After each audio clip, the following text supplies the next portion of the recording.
Hello tout le monde, bon midi, j'espère que vous allez bien. Si vous êtes là en live, envoyez-moi un petit coucou pour me dire que vous êtes en live. Et si vous êtes là en replay, j'aimerais beaucoup avoir un hashtag replay pour pouvoir venir jaser avec vous. Je vais aller partager ce live-là. Aujourd'hui, on va parler de stratégie d'énergie, de mindset pour scaler ta business. Parce que les stratégies qui t'ont amené dans les 6 chiffres, qui t'ont amené à avoir un certain succès dans ta business, ça ne sera pas les mêmes que tu vas utiliser pour passer au prochain niveau, pour scaler ta business, pour aller vers les 7 chiffres. Et surtout, c'est différent de tout ce qu'on a appris. Et c'est ce qu'on va regarder ensemble aujourd'hui quand je vais avoir partagé ce live-là. Donc, si vous êtes là en live, dites-moi, vous, est-ce que vous êtes rendu à faire croître votre business ou si vous êtes rendu à la scaler? Déjà, en partant, c'est pas la même chose selon moi du tout et c'est pas les mêmes stratégies et le même mindset pour les deux. Puis je vous donne un super bel exemple direct en partant au début. Quand on commence, une des choses qui vont nous amener à avoir beaucoup de succès, c'est de travailler fort. C'est de mettre énormément d'énergie à créer des ventes, à être la secrétaire, à être la professionnelle qui travaille dans la business. Par exemple, moi, je suis coach. Donc, au début, là, beaucoup de coaching, beaucoup de travail. On porte plein de chapeaux, hein, on fait tout. On est la fille du marketing. On est la gestionnaire des plaintes. On est la fille qui fait la comptabilité. On est tout au début. Est-ce que c'est vrai? Est-ce que c'est vrai que vous avez fait ça au début? Je vais partager mon live. Et après ça, je vous explique mon intake là-dessus. Partager maintenant. Partager sur ma page. Yes, je vais partager ça sur ma page.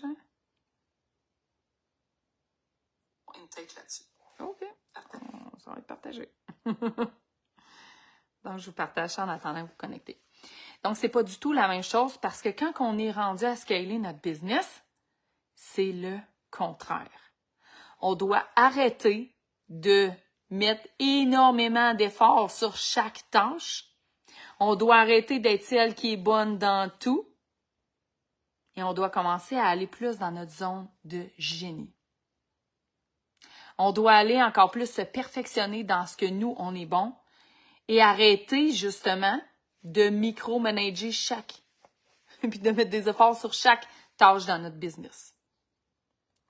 Et on doit devenir encore plus visionnaire. On doit prendre un step back pour avoir une vision globale et arrêter d'être dans toutes les tâches et de tous les postes de notre business. Donc ça, c'en est juste un exemple de pourquoi les stratégies qui t'ont amené dans les 6 chiffres, j'aime ça dire ça, mais 6 chiffres, c'est comme, c'est pas nécessairement de dire, je fais 100 000, c'est pas ça, OK? Parce qu'on sait très bien que un chiffre d'affaires et des profits et tout, c'est complètement différent, OK?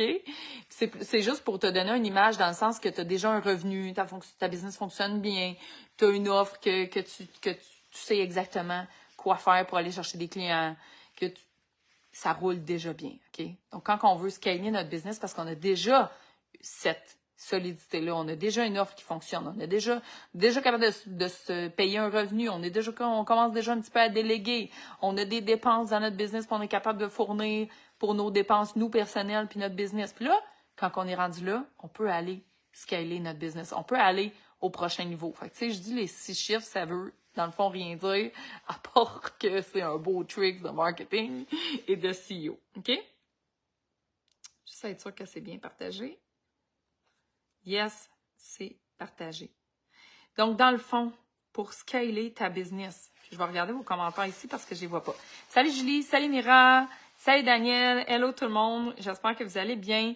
Écrivez-moi un commentaire juste pour voir si je vois les commentaires aujourd'hui parce que hier, dans mon live, je ne voyais aucun commentaire. Là, je vais voir si je les vois. Je les vois sur Instagram, en direct sur Instagram et sur Facebook aujourd'hui. J'ai décidé de faire un double sel pour faire les deux. Ben non, je vois pas vos commentaires, mais je les vois ici. Super. Donc, dites-moi où vous êtes rendu dans votre business. Est-ce que vous êtes rendu à la croissance ou si vous êtes rendu à scaler votre business? Ça serait déjà une super belle question pour commencer. Puis, être une femme CEO, c'est quoi? Quand on est rendu à scaler notre business, c'est ce que j'appelle, on est rendu dans notre ère de femme CEO. Selon moi, c'est quoi? C'est pas défini, justement, par un chiffre d'affaires ou par un résultat. Parce que dans le fond, le chiffre d'affaires, les résultats, le lifestyle que tu veux, la confiance en toi que tu veux, la belle visibilité que tu as envie d'avoir, la notoriété que tu as envie d'acquérir, mais ça, c'est des récompenses. C'est des récompenses d'actions que tu vas avoir faites.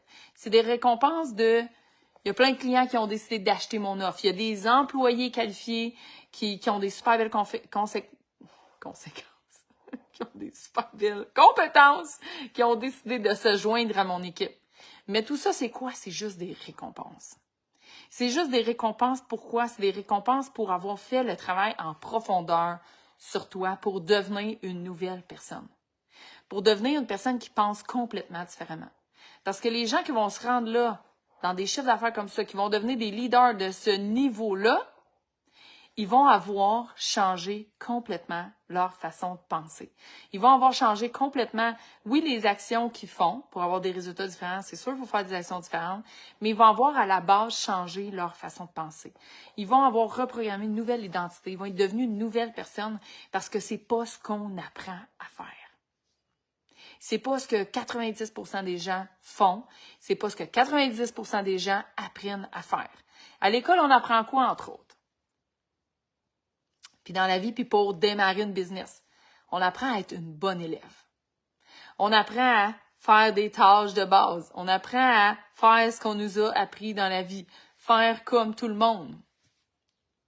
Puis ça nous donne des résultats à peu près comme tout le monde aussi.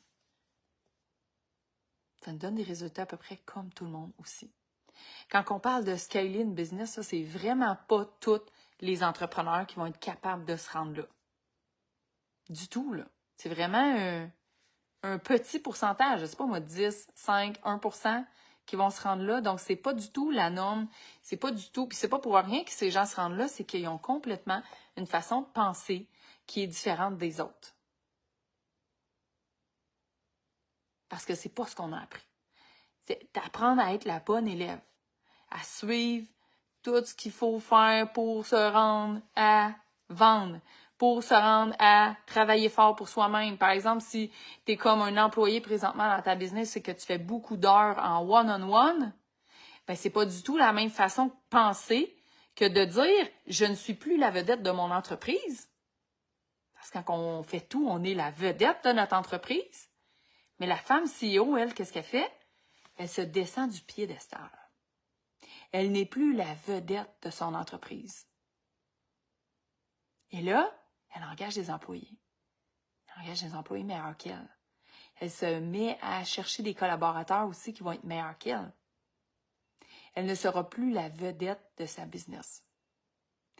Et j'entends beaucoup parler souvent de brand personnel, de marque personnelle. Il y a beaucoup d'entreprises maintenant, aujourd'hui, qui sont basées sur, justement, être ton propre brand.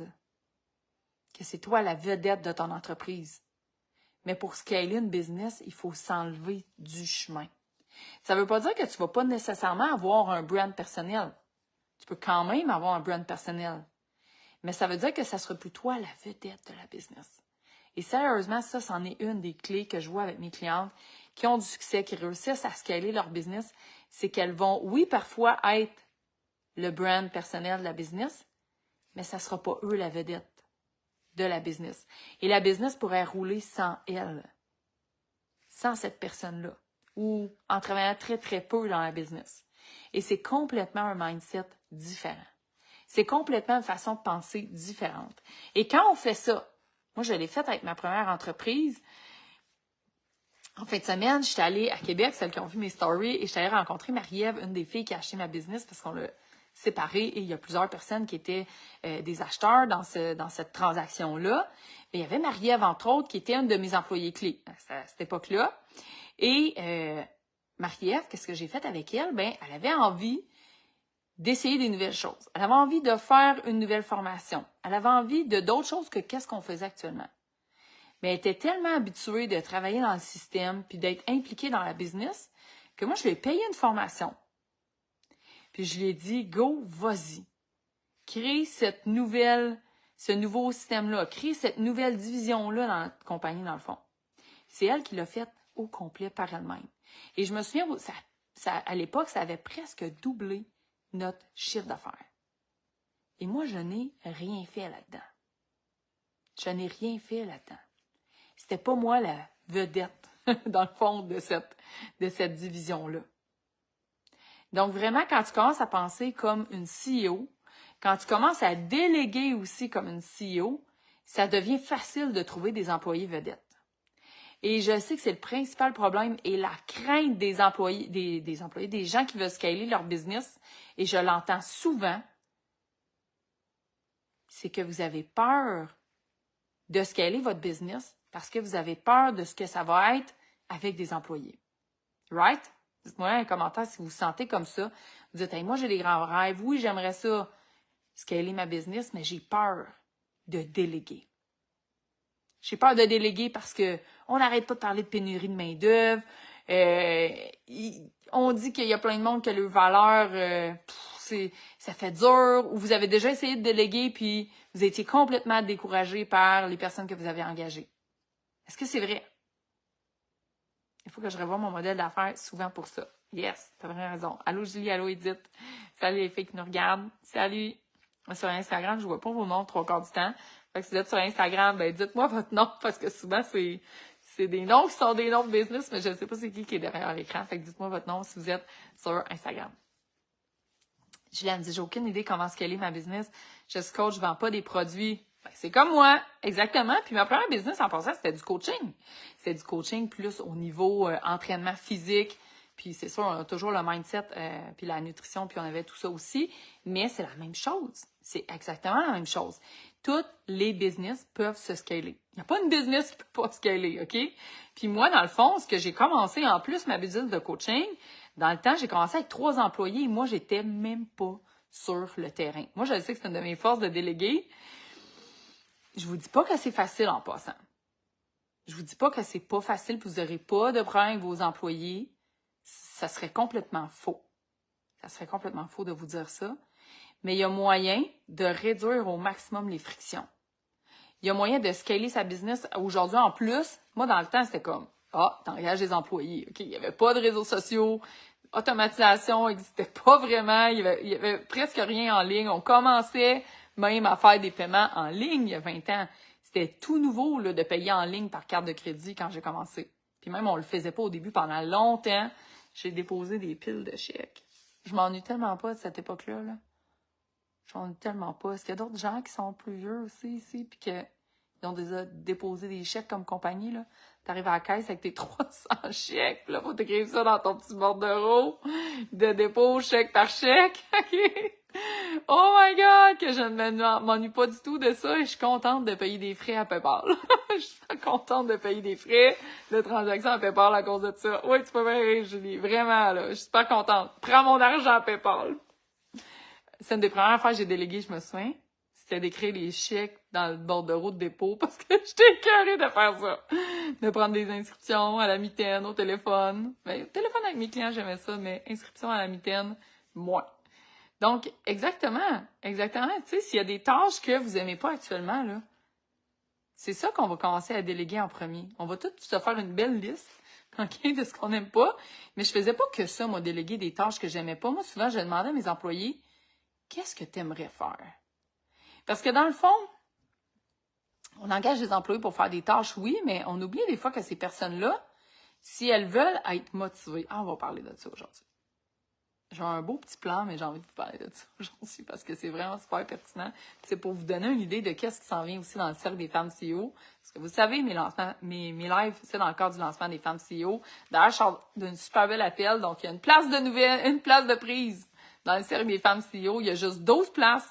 C'est vraiment un cercle restreint. Pourquoi? Parce que je veux vraiment, justement, vous aider avec ce cercle-là. Parce que moi, je sais que c'est ça qui a fait une différence pour moi.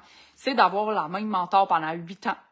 8 ans, j'ai eu la même mentor, j'ai eu cette relation-là long terme, m'a aidé énormément à débloquer plein de choses à vitesse grand V et d'avoir ce petit cercle restreint-là d'entrepreneurs qui étaient rendus à la même place que moi puis qui s'en allaient à la même place que moi.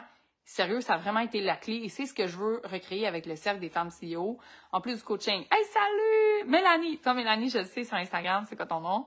Je reconnais ton tag parce que sur Instagram, quand je vois vos noms de business, souvent, je suis comme, c'est qui? Ça m'arrive de parler à quelqu'un sur Instagram, puis après ça, sur Facebook, puis là, je dédouble mes conversations. Donc, si vous êtes sur Instagram, écrivez-moi votre nom. Mais Mélanie, toi, je le sais. Allô? Salut Suzy, salut Pierre, il y a plein de monde qui nous regarde. OK, génial. Donc, vraiment, OK, motivation. Les employés, là, on est égoïste. Okay? Tout le monde, on est égoïste dans la vie. Pensez à ça. Pensez que même si on est des bonnes personnes puis qu'on pense aux autres, on est quand même égoïste, OK? Fait que nos employés, là, pour être motivés, principale erreur que je vois dans la délégation, c'est que on pense qu'ils vont être, eux, super excités par nos objectifs, super excités par notre mission, par notre vision qu'on a de notre business, par les tâches qu'on leur donne. Mais c'est pas vrai. Les gens, ils sont motivés comment? Comment on fait pour être motivé? Peut-être que oui, ton employé va avoir la même vision que toi et la même mission. Mais c'est jamais 100%. Le meilleur truc pour motiver quelqu'un, c'est de s'organiser pour l'aider à réaliser ses motivations à lui, à atteindre ses objectifs à lui à travers de ta business. Voyez-vous la différence? Mettons, Julie, t'es coach. Moi, je suis coach. Je pourrais te dire, hey, je t'engage. Là, viens réaliser mon rêve de faire 100 000 de profit cette année, puis d'aller dans le sud à Noël, puis c'est mes objectifs, mettons, personnels, et de coacher plein de femmes à bâtir leurs empires en ligne. OK, il y a peut-être un petit peu de ça qui va t'allumer, mais comment je pourrais t'aider encore plus à réaliser tes rêves? Toi, qu'est-ce que tu veux? C'est ça que j'avais fait avec Marie-Ève. J'avais demandé, qu'est-ce que toi, tu veux? Comment on peut le réaliser à travers ma business? Comment ma business peut te servir, en tant qu'employé ou travailleur autonome ou name it, à réaliser tes objectifs à toi? Ça, on n'entend pas souvent parler de ça. Ça, on le voit un petit peu moins souvent. Puis c'est complètement différent de ce qu'on a appris. C'est complètement différent de ce qu'on nous apprend dans la vie. Donc, le cercle des femmes CEO, c'est pour ça. C'est pour changer, pour réussir à appliquer des stratégies. Tu sais que pour scaler ta business, il va falloir que tu automatises, que tu fasses des tunnels de vente, que tu délègues, que tu te clones. Tu sais, se cloner, c'est ça, avoir des employés, c'est se cloner. Tu sais qu'il va falloir que tu engages des gens meilleurs que toi. Mais comment on fait pour faire ça? Et pas tomber dans le micro-management de chaque employé, qu'est-ce qu'il fait? Comment on fait pour engager des gens qui vont être meilleurs que nous? Car dans le fond, on se sent en compétition avec les autres. C'est tout à l'intérieur de nous qu'on doit devoir reprogrammer notre identité, reprogrammer nos croyances pour cesser d'être un employé dans notre business et devenir CEO dans notre business. C'est deux choses complètement différentes. Et ça ne se fera pas en criant des doigts. Ça se fait pas dans une formation ou en lisant un livre à court terme. Ça se fait en côtoyant d'autres personnes qui ont ce mindset-là à l'année longue ou qui sont en train de le transformer et qui le font avec toi. On le sait que notre environnement, là, c'est ce qui est le plus important pour l'apprentissage. L'expérimentation, l'intégration, ça se fait pas dans un programme de 12 semaines. Puis même, je dirais que, puis on va en reparler plus tard, je me souviens pas, je pense que c'est la semaine prochaine, c'est dur à faire dans du one-on-one même. Ça se fait encore mieux dans un mastermind. Puis c'est pour ça que j'ai créé un mastermind, en plus de vous donner des formations, en plus de vous donner un accompagnement en groupe, en plus de certaines personnes qui vont décider de venir en privé. Parce que l'intégration, ça se fait encore mieux quand tu es avec d'autres personnes qui sont en train de marcher le même chemin que toi. Qui sont peut-être des fois un peu plus avancés, peut-être des fois un petit peu moins, que c'est toi qui vas les tirer. Puis des fois, c'est toi qui vas te faire tirer. Parce que des fois, dans le groupe, il y en a une qui va poser une question que tu pensais même pas que tu avais à te poser cette question-là. Et ça, c'est encore plus fort. Puis c'est ça qui va faire vraiment que tu vas être capable d'appliquer des stratégies qui sont différentes que celles que tu avais appliquées jusqu'à maintenant qui t'ont fait fonctionner, ta business. Que là, tu dois complètement changer de stratégie. Et que tu vas devoir aussi, puis c'est ça, je parlais dans la telle stratégie tantôt avec, je ne dirais pas tout ça de son nom parce qu'on va officialiser ça cette semaine. C'est une coach business. qui rejoint le Cercle des femmes CEO, la prochaine En passant, bientôt, vous allez voir, je vais vous présenter c'est qui est dans le Cercle des femmes CEO présentement. Ah, je vais aller la question de Julie. Pour avoir des bons employés, ça prend déjà un bon chiffre d'affaires stable? Non. Ben oui. Oui et non. Moi, au début, j'en avais pas. J'avais pas de chiffre d'affaires. J'avais aucun chiffre d'affaires quand j'ai engagé mes 3 premiers employés. OK? J'ai vraiment fait un leap of faith. J'ai vraiment fait un acte de foi de me dire « fais comme si ça allait arriver ».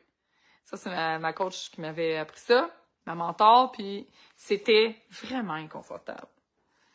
Je sais même pas comment j'ai fait ça. J'étais vraiment jeune, là, j'avais début vingtaine. J'ai engagé 3 employés. Puis c'était un gros leap of faith de dire je vais avoir les clients, puis je vais avoir de l'argent pour les payer. Puis j'avais fait un beau savant calcul de combien c'était mon break-even pour engager mes employés. Puis on fait comme si ça se passait. Parce qu'à un moment donné, si t'attends tout le temps que ça soit parfait, t'attends d'avoir l'argent, t'attends d'avoir le temps, t'attends d'avoir les conditions idéales, ça arrivera jamais. Ça arrivera jamais.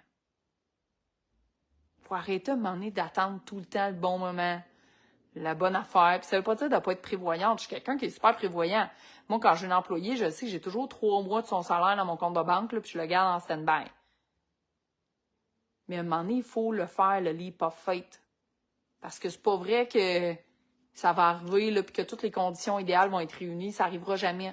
Ça, c'est un gros piège de notre ego. Puis ça, c'est un autre mindset aussi de femme CEO, c'est qu'elle fait des leap of faith. Elle en fait. C'est pas moi qui va décider c'est quoi ton prochain leap of faith, là, ça va être toi. Julie me dit, tes objectifs perso m'allumeraient moins effectivement. Ben là, tu sais, c'est ça, tu sais, faut se mettre à la place de l'autre à un moment donné. Puis ça, on a de la misère à faire ça. Comme être humain, là, vraiment, se mettre dans la peau de l'autre personne, c'est quelque chose qui est pas naturel, qui est difficile, mais ça s'apprend. La question est bonne. Comment ma business peut me servir à toi aussi dans tes objectifs? Exactement. Moi, c'est quelque chose, c'est sûr que je pose à mes employés. Tu sais, je te dis pas que si j'engage quelqu'un qui travaille 2 heures par semaine pour moi, là, mais quelqu'un qui va être vraiment impliqué dans ma business, c'est sûr que ça va être une question qu'on va se poser puis reposer vraiment souvent. Puis c'est ça, tantôt, je parlais avec la coach business qui a joint le Cercle des femmes CEO. Puis, je me souviens plus qu'est-ce que je dis. J'ai trop d'affaires dans ma tête ce matin. En lisant vos questions, je suis complètement déconcentrée. Gorgée d'eau. S'il y a quelqu'un qui se souvenait de qu'est-ce que je suis en train de parler pour me le dire, je pense que je n'ai même pas commencé. De quoi qu'on a parlé? Par rapport aux fondations, justement, de ta business, ça va être complètement différent. Ça va être complètement autre chose qui va t'amener dans les 7 chiffres qui vont t'amener à scaler ta business par rapport à où tu es présentement. Sérieusement, c'est toute une nouvelle identité, c'est toutes des nouvelles stratégies complètement différentes. Ah oui, je sais, je vais m'en aller avec ça. On va la voir. Restez là, ça vaut la peine, OK? Restez là, ça vaut la peine. C'est que dans le fond, là, tout ce qui t'a amené, ça va être complètement différent. Complètement une autre chose. Puis l'affaire, là, qu'il faut comprendre là-dedans, c'est que pour adopter l'identité, ben ça va être un paquet d'actions que tu vas faire. Parce que moi, ce que je vois, la plus grande erreur, c'est qu'on pense que faut attendre d'être rendu là pour les faire, les actions. Faut attendre d'être rendu à tel revenu. Faut attendre d'être rendu à tant de clients avant de commencer à déléguer puis avant de commencer à s'impliquer. Quand dans le fond, ça n'a pas rapport. Il va falloir changer ton identité avant. Puis là, tu vas être capable de les faire, les actions. Fait qu'on essaie de travailler à l'envers, dans le fond. De plus en plus. Fait que j'espère que ça vous a aidé. Je vous fais un petit rappel pour le Cercle des femmes CEO. C'est sur application seulement.